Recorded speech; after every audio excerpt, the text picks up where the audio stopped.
सीताराम सीताराम सीताराम जय सीताराम। जय सिया राम जय जय सिया राम। जय सिया राम जय जय सिया राम। जय सिया राम जय जय सिया राम। कृपा करो हे कृपा निधान। जय सिया राम जय जय सिया राम। कृपा करो हे गुरु भगवान। जय सिया राम जय जय सिया राम। संकट मोचन जय हनुमान। हनुमत आए बिराजिए। कथा होत इतिहास।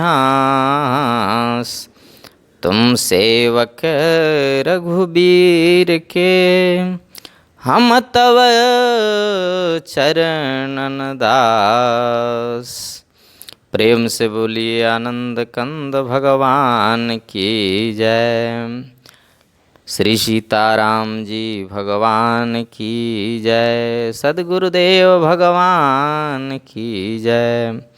देवराहा बाबा सरकार की जय। जय जय श्री सीताराम। प्यारे प्रभु प्रेमियों, विगत भागवत जी के सत्संग में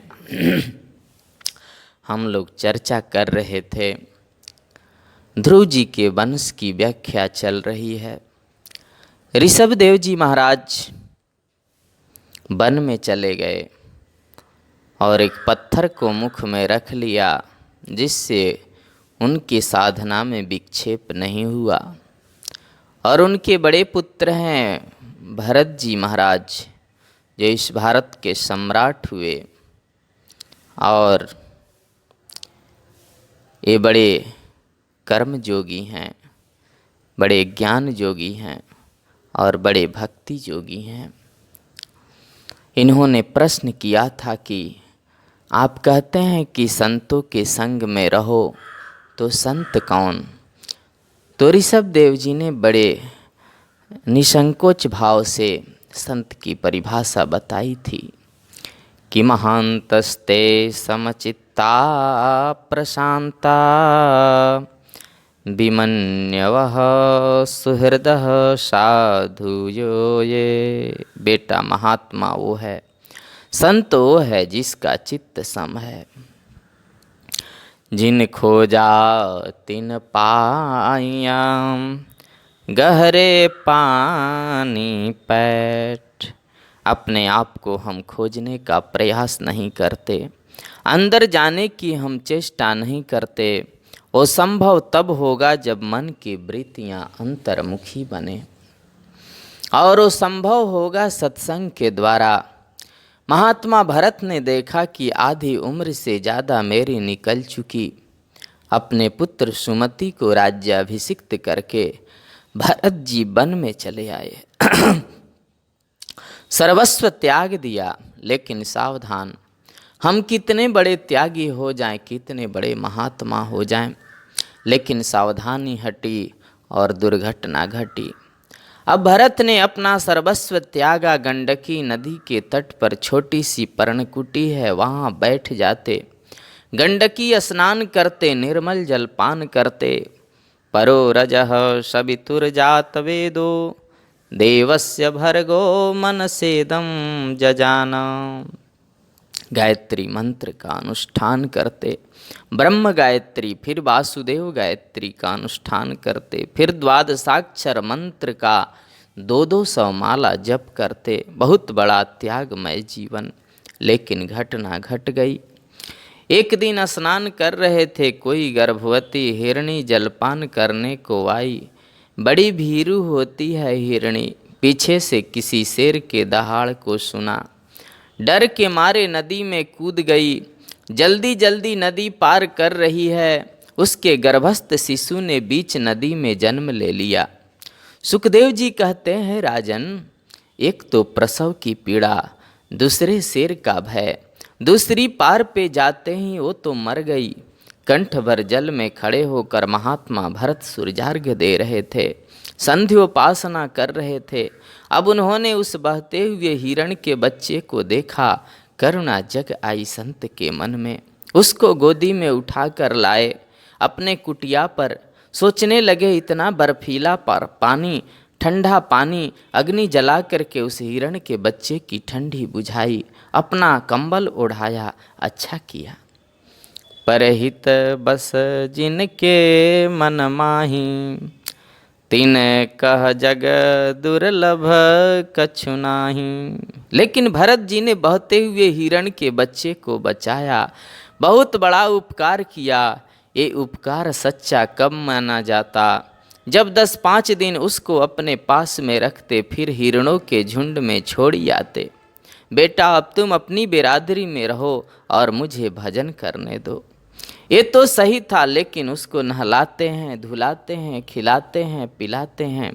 धीरे धीरे धीरे धीरे इनकी उसके प्रति ममता हो गई। भागवत जी में वर्णन है, प्रेम सबसे करो, ममता किसी से नहीं।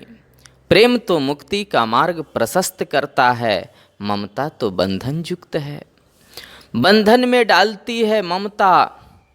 ममता संबंध विशेष से होती है, ममता शारीरिक आकर्षण से होती है, लेकिन प्रेम तो मन का होता है, आत्मा का होता है।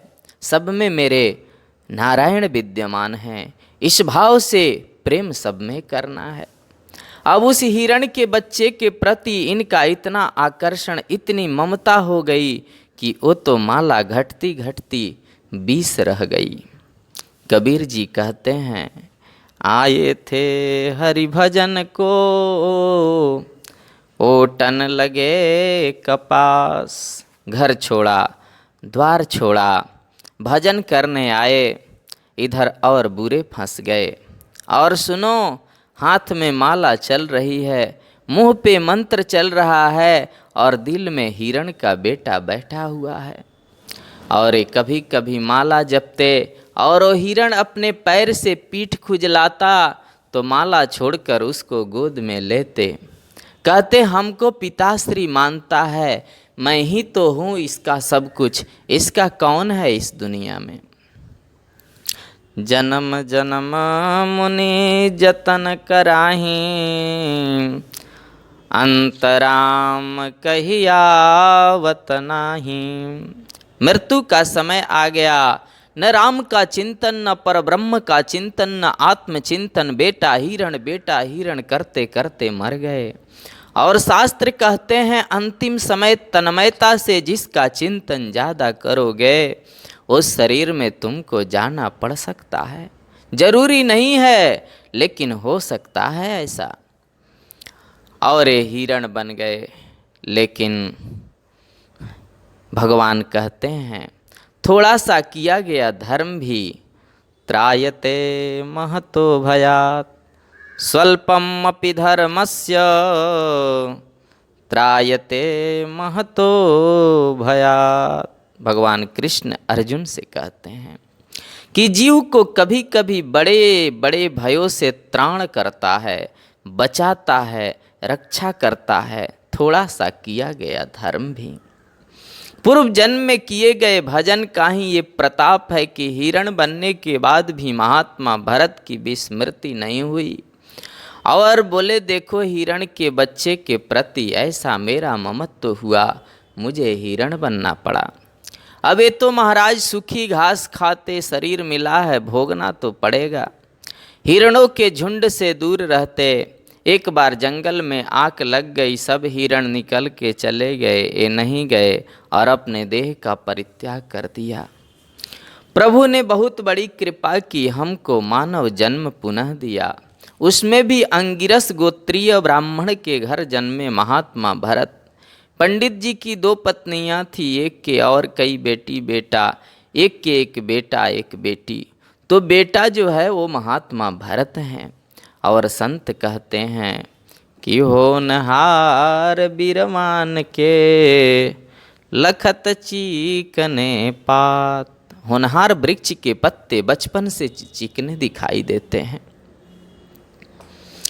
पिताश्री इनके बड़े ज्योतिषाचार्य, इन्होंने देखा चेहरे को और पाया चेहरा जो होता है ना वो पूरे शरीर का कैमरा होता है। हाँ, आदमी कितने पानी में है वो चेहरा को देखते ही पता चल जाता है। जितना पढ़ा लिखा है, कितना विद्वान है, कितना बनावटी है, कितना सच्चा है, कितना प्रेमी है, ये उसके चेहरे पर लिखा होता है। ऐसा वर्णन है शास्त्र में।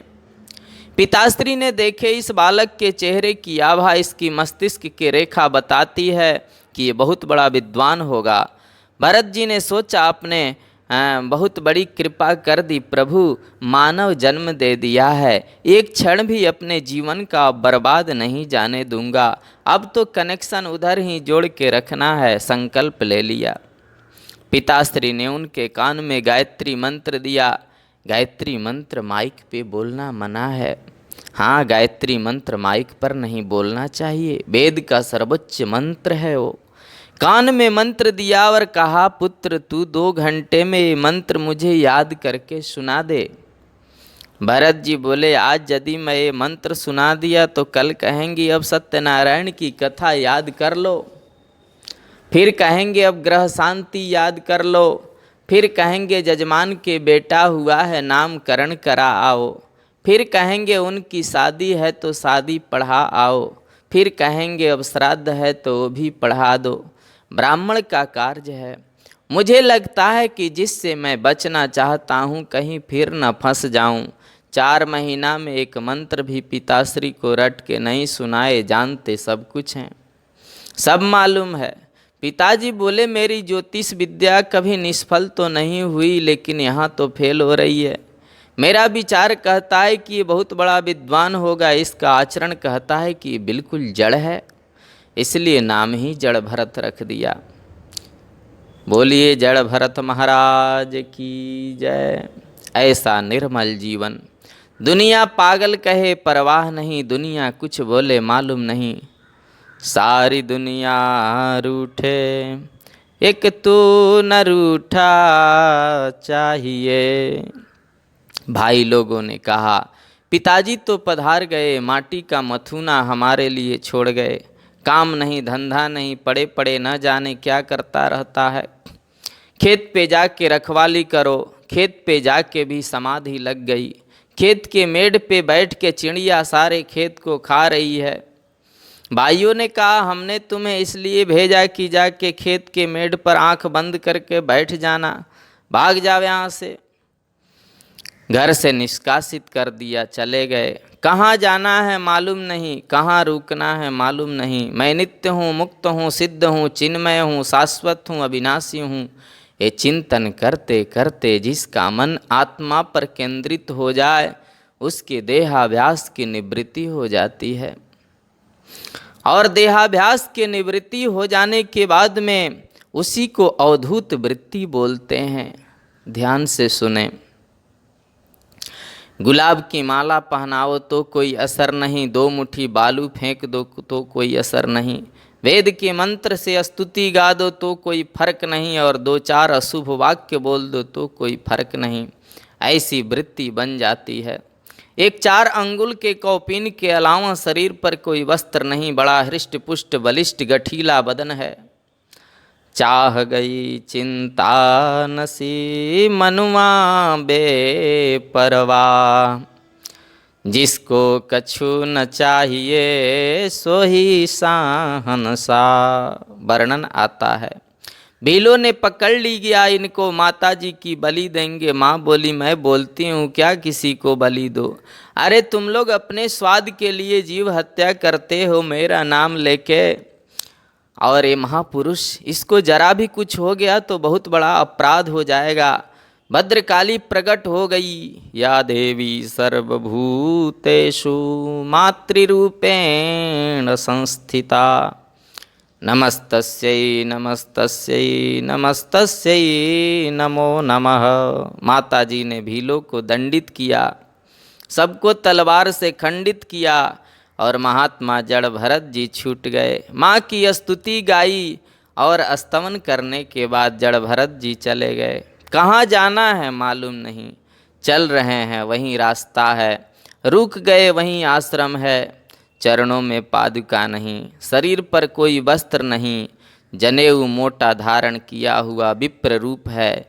मार्ग में जा रहे थे तो सामने से सिंधु सौबेर देश का राजा रहुगण आ रहा था। ध्यान से सुने, भागवत जी में जो 5 संवाद है ना, उसमें अभी एक संवाद प्रारंभ कर रहे हैं सुखदेव स्वामी।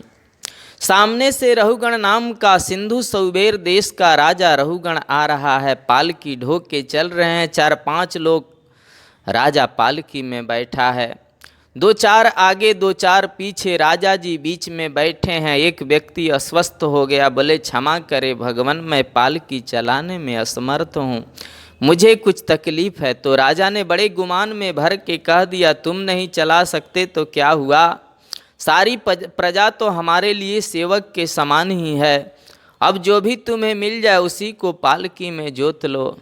और तो कोई मिला नहीं, मोटे ताजे महात्मा जी मिल गए। शरीर तो हृष्ट पुष्ट था ही, कहाँ लोगों ने देखा बाबा आओ, चले गए और सामने कंधे से पालकी हटा के इनके कंधे पर धर दिया।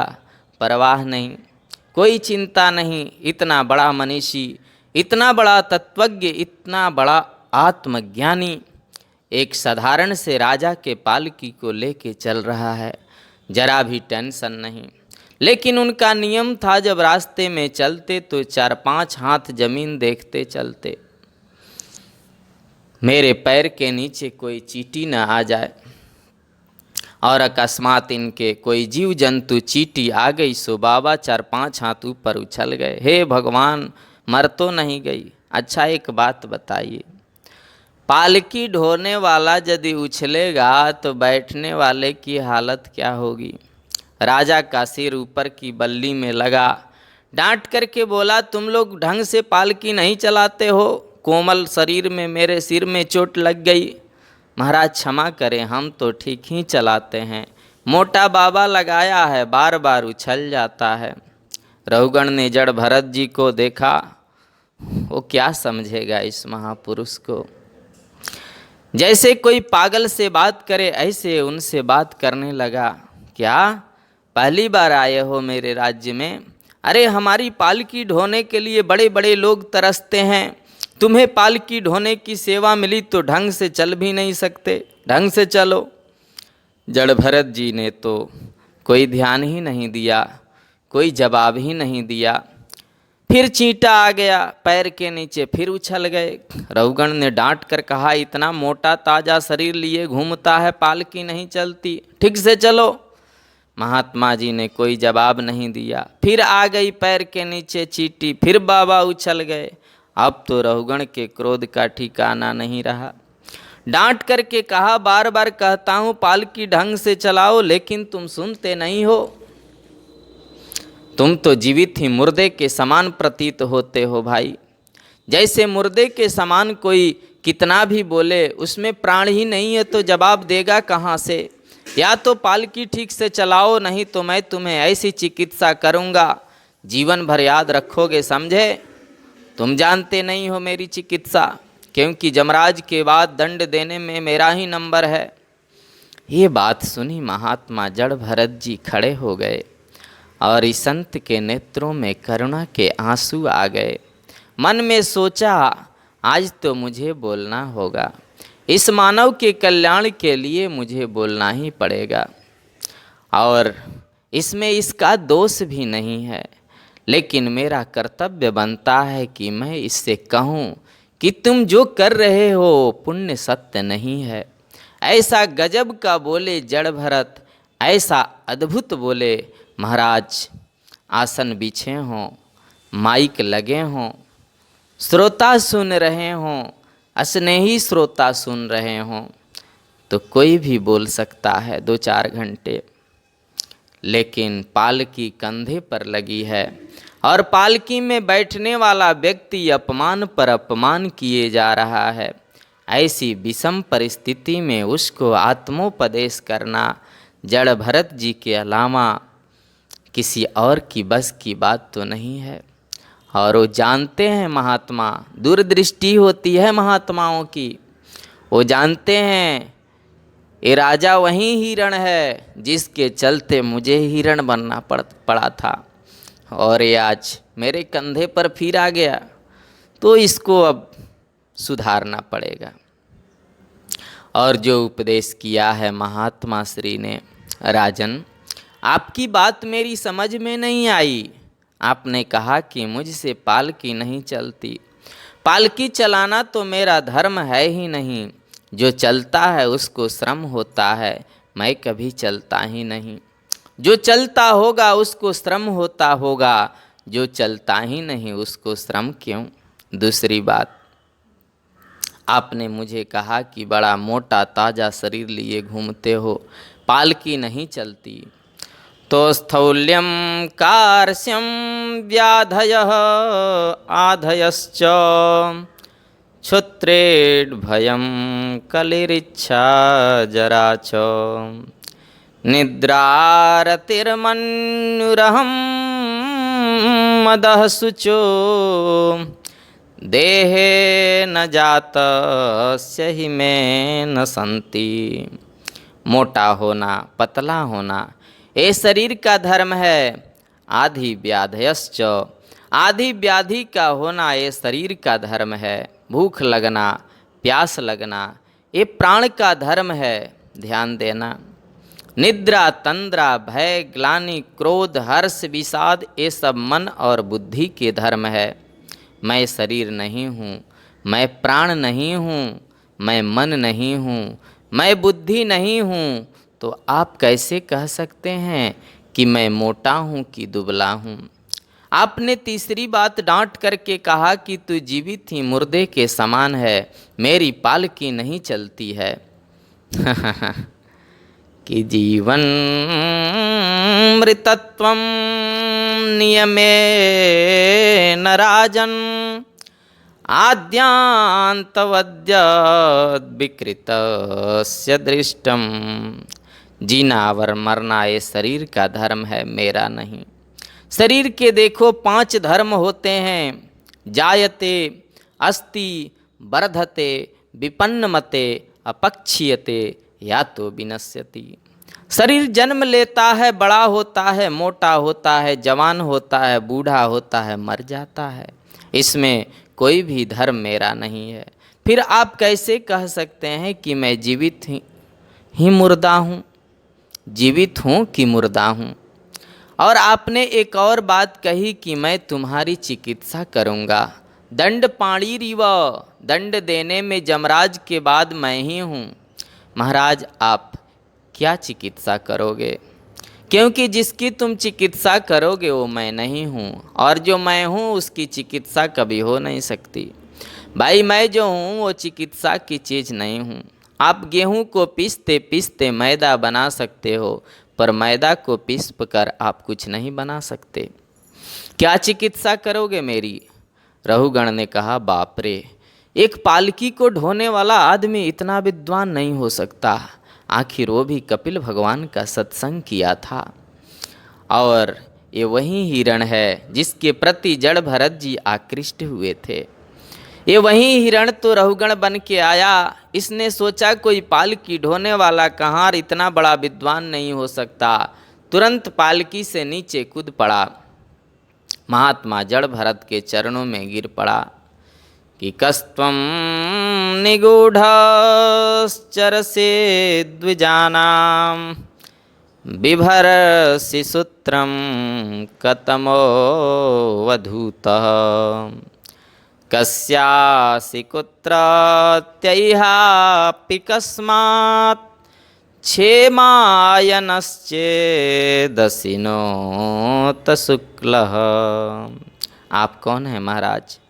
हे भगवान, बहुत बड़ा अपराध होते होते बच गया। बहुत बड़ी गलती हो जाती मुझसे, मैंने आपको पहचाना नहीं। आप कौन हैं, अपना परिचय दीजिए। बिभर्षि सूत्रम, आपने जनेऊ धारण किया है, इससे ये तो कन्फर्म हो गया कि आप द्विज हैं।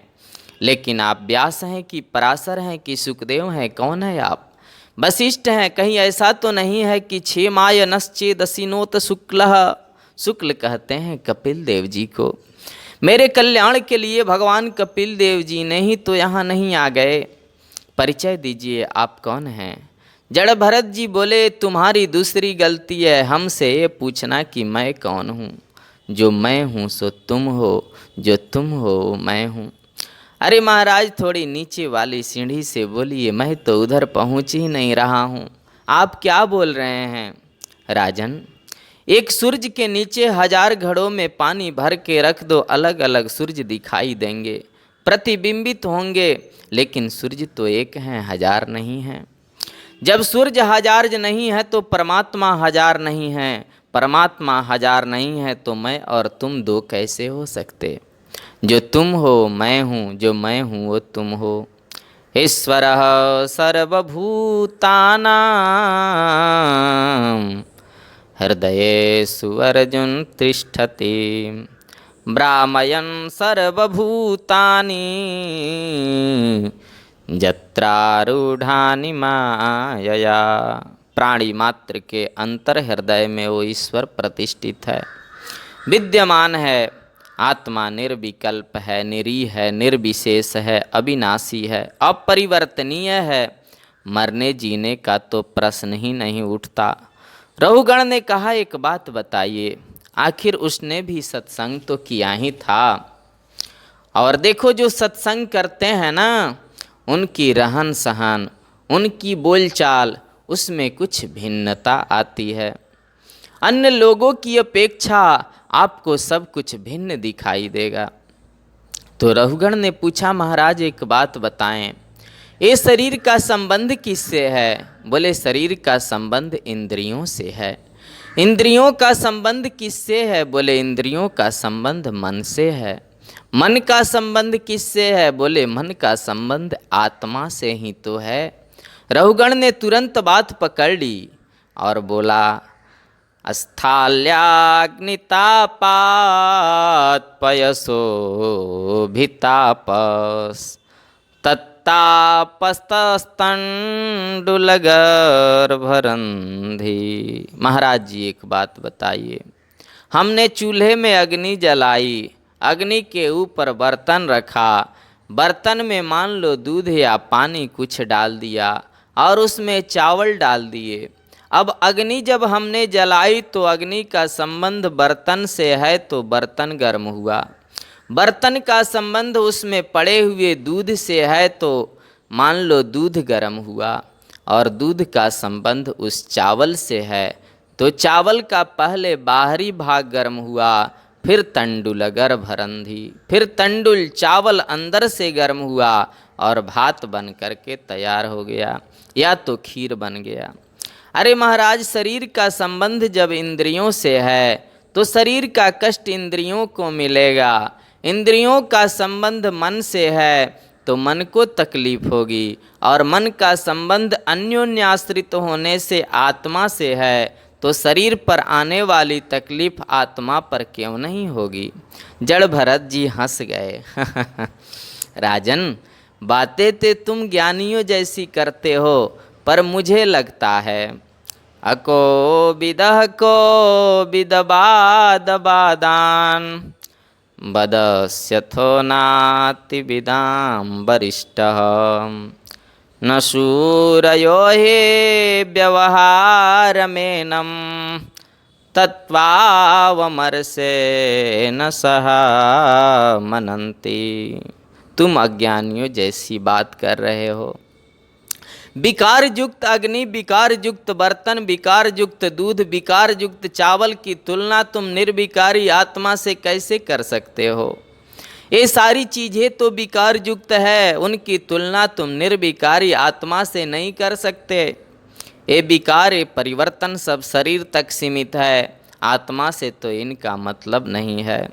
अच्छा, एक बात बताओ, एक संत जी थे, जैसे कोई बहुत बड़ा आश्रम था और उसके महंत जी बड़े विद्वान थे, बहुत शिक्षित थे। हाँ, हजारों संत वहाँ रहते, सत्संग चलता, कथा चलती, प्रवचन होते, कीर्तन होता, भगवत पूजा होती, आतिथ्य भी सबका होता। अब क्या हुआ कि उन संतों में से एक की मृत्यु हो गई, मर गए बेचारे। और वो संत पधार गए महाराज, तो उनका शव पड़ा है सामने, और सब लोग रो रहे हैं, हाय रे तो मर गए, हाय रे तो मर गए। ऐसे रो रहे हैं सब, लेकिन महंत जी तो हंस रहे थे। लोग बोले, आपको जरा भी करुणा नहीं है, आपको जरा भी दया नहीं है, ये बेचारे महात्मा जी पधार गए और आप हंसते हैं। महंत जी बोले, ये तो बताओ ये जीवित कब थे? बोले 5 मिनट पहले तो ये जीवित थे साहब, अभी मर गए। अच्छा, तो मरने वाले को तुमने देखा है, बताओ वो कैसा था? बोले गोरा गोरा था, 3.5 हाथ का था, बहुत बड़ी दाढ़ी थी, बहुत अच्छी जटाएं थी, गौर वर्ण था। बोले वो सामने तो पड़ा है, फिर रोते क्यों हो? अजी हम उसके लिए रो रहे हैं जो इसमें से निकल के चला गया। बोले वहीं तो पूछ रहा हूँ, वो कैसा था तुमको मालूम है? बोले गोरा गोरा था, 3.5 हाथ का था, लंबी दाढ़ी थी। अरे वो गोरा 3.5 हाथ का और लंबी दाढ़ी भी सब तुम्हारे सामने पड़ा है, फिर रोते क्यों हो? अजी हम उसके लिए रो रहे हैं जो निकल के गया। बोले निकलने वाले को ही मैं पूछ रहा हूँ, वो कैसा था तुमने देखा है? 1000 उदाहरण देकर भी आप नहीं बता सकते कि वो कैसा था। जैसे चूल्हे पर हम बर्तन में पानी भर देते हैं तो पानी गर्म हो जाता है तो प्रसन्नता होती है, लेकिन घंटे 2 घंटे बाद जब अग्नि अपने नीचे से निकाल दी तो पानी वापस ठंडा हो जाता है। अब हम रोने लगे, पानी तो ठंडा हो गया, पानी तो ठंडा हो गया। ये तो नासमझी है ना। पानी पहले ठंडा था, अभी भी ठंडा है, गर्म तो केवल उतनी देर को है जब तक उसके नीचे अग्नि जल रही थी। तो शरीर का जो नाम है शास्त्रों में, शरीर का नाम है मरण धर्मा। राजन, सिवाय मरने के शरीर दूसरा कोई काम करता ही नहीं है। हाँ, जातस्य हि ध्रुवो मृत्यु ध्रुवम जन्म मृतस्य च। जोगेश्वर गीता में कहते हैं, जिस दिन से अपन जन्म लेते हैं, मरना उसी दिन से प्रारंभ होता है। और आगे वसुदेव जी महाराज वर्णन करेंगे, कल के प्रसंग में आएगा कि मृत्युर्जन्मवताम वीर देहे न सहजायते अद्यवाप्त शतान्तिर्वा मृत्युर्वै प्राणिनाम ध्रुवः। ये मौत हमारे शरीर के साथ जन्म लेती है और ये सारी प्रक्रियाएं शरीर की है, मेरी नहीं है। मैं तो ये हूँ ही नहीं। भगवान गीता में कहते हैं कि वासांसि से जीर्णानि यथा विहाय नवानि गृह्णाति नरो पराणि। आपको एक बड़ी सुंदर कथा बताएं। ये सनक सनंदन सनातन सनत कुमार 4 भाई हैं।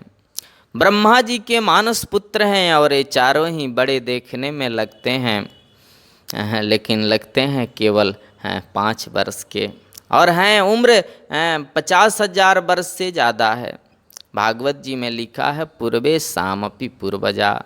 ये पूर्वजों के भी पूर्वज हैं, बाबाओं के भी परबाबा हैं, लेकिन इनकी चर्चा हम कल करेंगे।